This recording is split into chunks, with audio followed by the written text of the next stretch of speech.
News 25 is brought to you by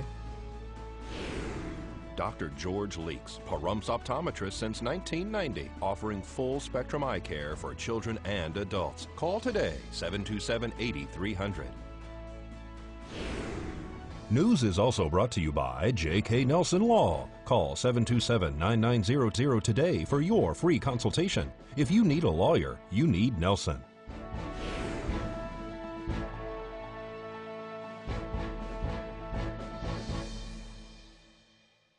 Tonight, VEA responds to a police investigation, and a homeowner's well is down when their house catches fire. News 25 starts now. You're watching KPVM News 25 with Deanna O'Donnell. News 25. Local coverage you can count on. Valley Electric says there's no foul play in their books. It's Monday, February 25th. I'm Deanna O'Donnell. The VEA board responds to allegations of a cover-up. Valley Electric Association sent 2 press releases to media responding to allegations of an alleged cover-up of sexual misconduct from their former CEO, Thomas Husted, and a female employee. Husted resigned abruptly last year. VEA says at the end of April, a press release announced the resignation on May 4th. Husted was apparently still in charge when he hosted the annual meeting of the cooperative on April 28th. On Friday, a search warrant was executed by the Nye County Sheriff's Office at their main offices on Highway 372 here in Pahrump. They say that the offices were closed for several hours. According to the Nye County Sheriff's Office, the search warrant says investigators were looking for administrative and financial evidence concerning a possible payoff to former employees. VEA says they have been assured by lead investigators that no one at Valley is under investigation. They add that immediately upon appointing Ms. Evans as interim CEO in April, the board of directors ordered a transitional audit of financial activities. This is for the period of January 1st of 2016 through July 31st of 2018.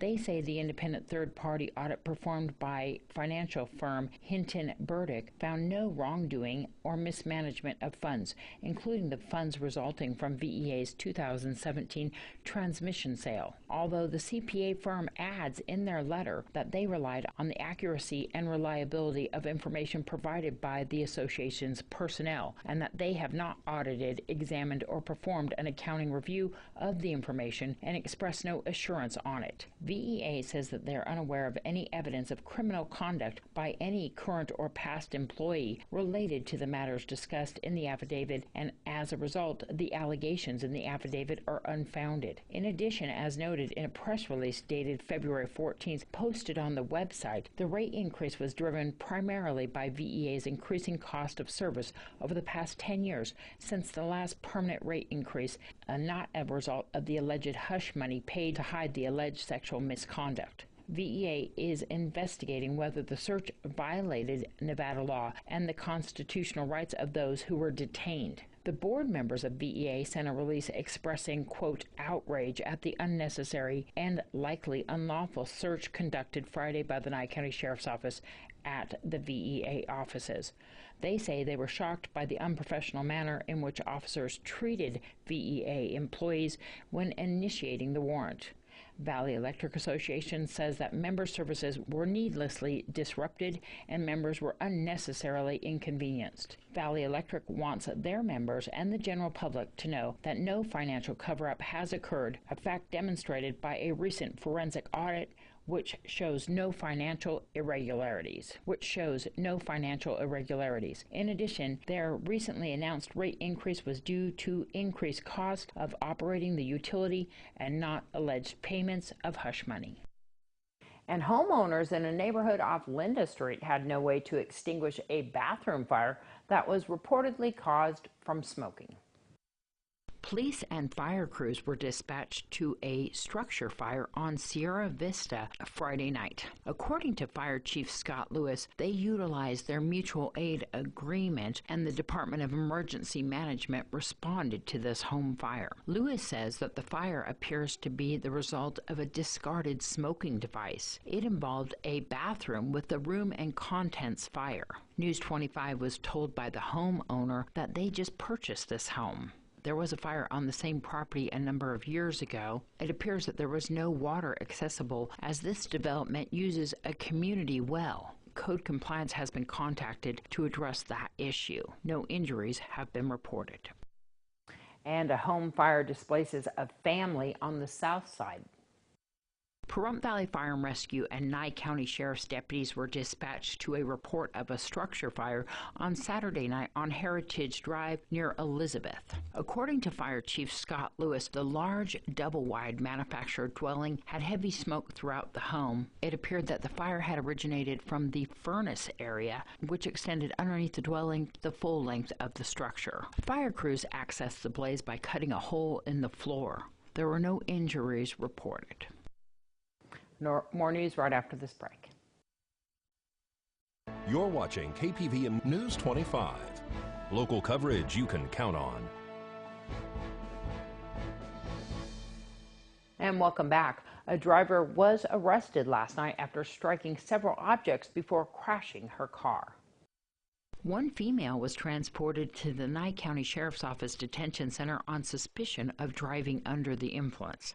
Last night on Homestead Road near Mans, Nye County Sheriff's Office deputies and Pahrump Valley Fire and Rescue were dispatched for a single vehicle accident involving a compact car that reportedly struck several fixed objects. Witnesses say that the car hit several mailboxes before eventually coming to a stop near the intersection. Nye County Animal Control helped divert traffic around the collision, which was investigated by the Nye County Sheriff's Office.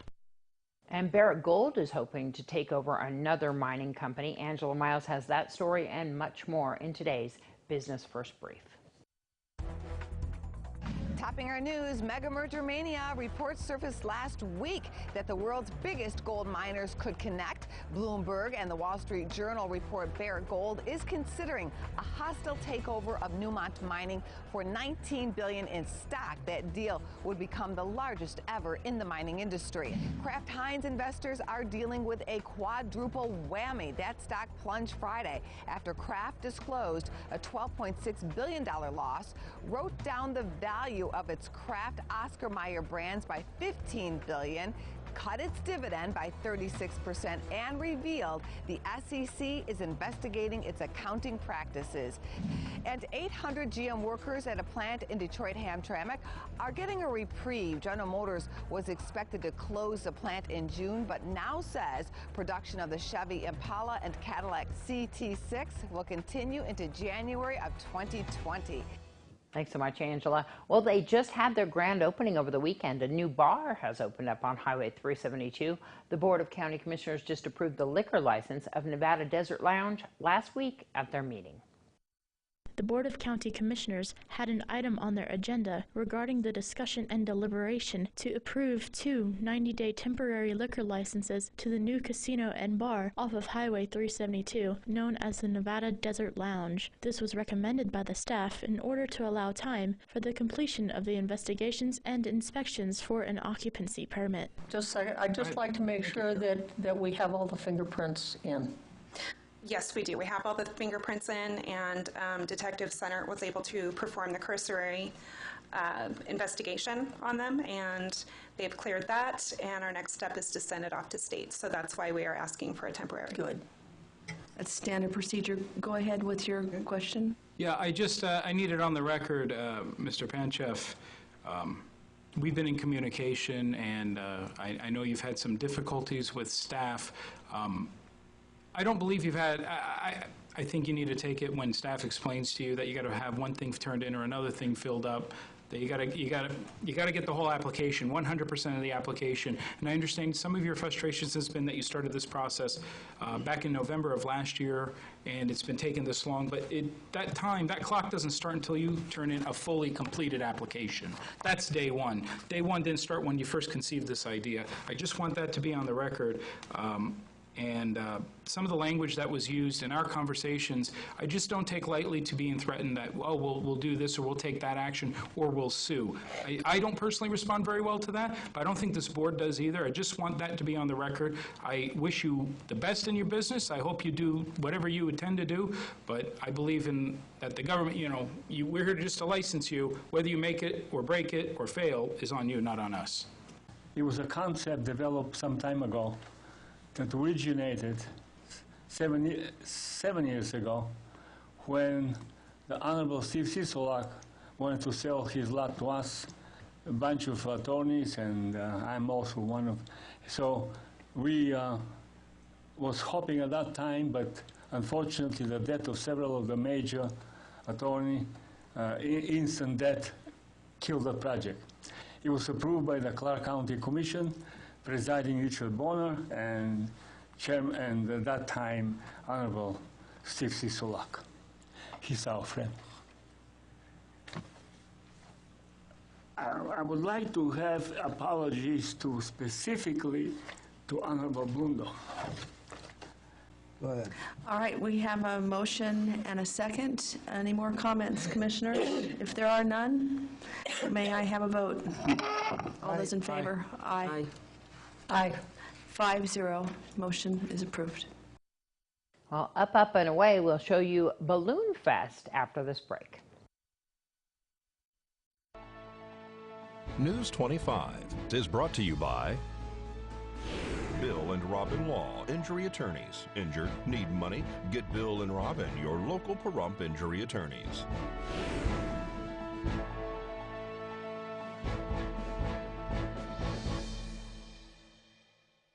Well, hot air balloons filled the skies over Pahrump this weekend. The annual Balloon Fest was held in Petrick Park.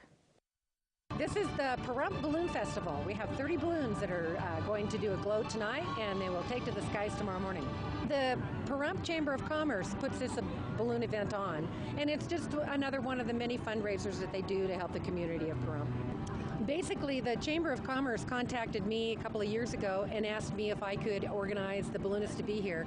I'm a pilot from the northern Nevada area, and I put on other balloon events. So basically, I have a large group of pilots in my database that I can pull from, and so I pull from Utah, California, Nevada, and New Mexico, I think, I have pilots coming from. We have balloon events that happen all over the country, and I'm involved in putting about 4 of them on the West Coast area. It's been a great day. We were worried about if we were going to be able to have liftoff at all, but the weather cooperated. We were able to have 0 wind this morning, so we got 28 balloons off the ground. It was absolutely beautiful, sunny. How was it to be in one of these balloons? It was one of the most amazing experiences of my life. It was very peaceful, quiet, felt like I was floating on a cloud. I think I kind of got a little bit of a glimpse of what it's like to be a bird, but it was absolutely gorgeous. You get a different view of the world. We sometimes think we're these big, giant creatures, our egos, we can be kind of grandiose in what we think about ourselves. But seeing the world from that viewpoint, you realize just how small we are and how there's a much bigger picture going on. It's something we do every year in February. We might look at maybe changing the month because it has not been great weather the last 2 years, although today we can't complain, it was perfect.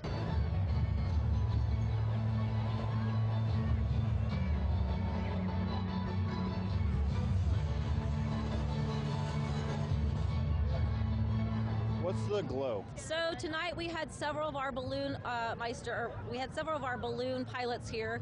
They set up their balloons, they got the baskets up, they got the envelopes up, and they lit up their balloons synchronized to the music with their propane. So it's a pretty beautiful night. You get to see all the different colors of the balloons against the dark night sky. Do you have anything scheduled for coming up? Coming up, we have the Biz Expo, the end of April. that's gone through the chamber. I will tell you in March there's a chili cook-off that goes on. A lot of our business members are involved in that. And then the Wild West Extravaganza comes on in May. And then, of course, we've got the Valley-wide yard sale that goes on towards June, I believe. And then we start going back into planning for Fall Fest in September. Well, tickets are on sale now for Friday night's game of donkey basketball. The annual donkey basketball game sponsored by Rosemary Clark Middle School and Pahrump Valley High School. It's going to be March 1st. Pre-sales, $8 for adults, $6 for students, $4 for children K through 6. Having people hop on donkeys and trying to score a basket in basketball. And a lot of people worry, are the donkeys taken care of? The donkeys actually are very well managed and taken care of. The riders are very careful with them, and the donkeys pretty much do whatever they want to do. But it's a lot of fun. The teams, we get the community out, we get the parents out, the kids out. Teams from the elementary school, from the middle school, teams from the high school staff, the high school seniors are playing. We have Nye County Coalition playing. We have transportation from Nye County School District playing.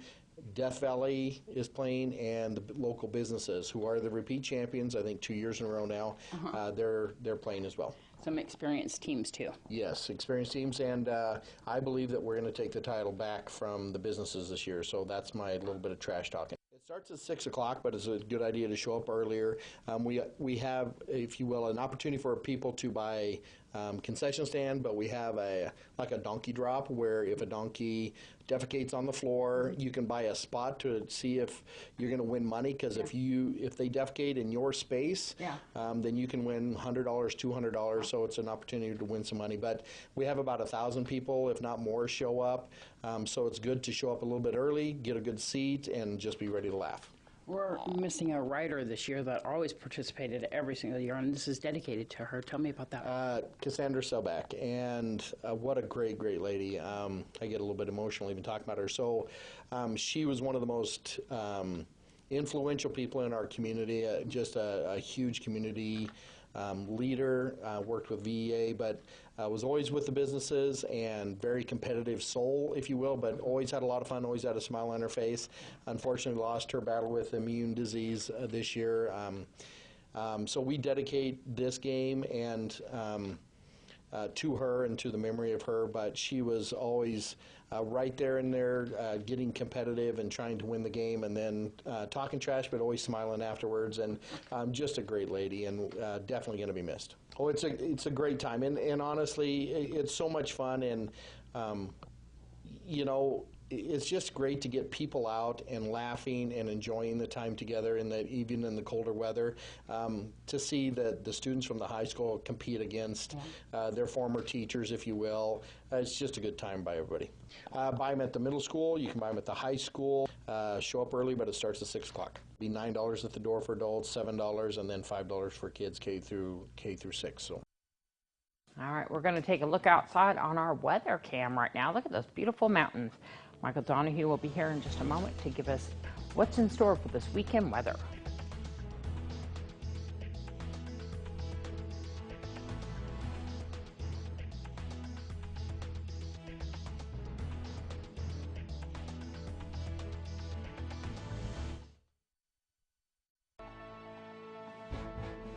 News 25 weather is brought to you by Pahrump Rental and Do It Best Hardware, your friendly small town hardware store. Shop small, shop local.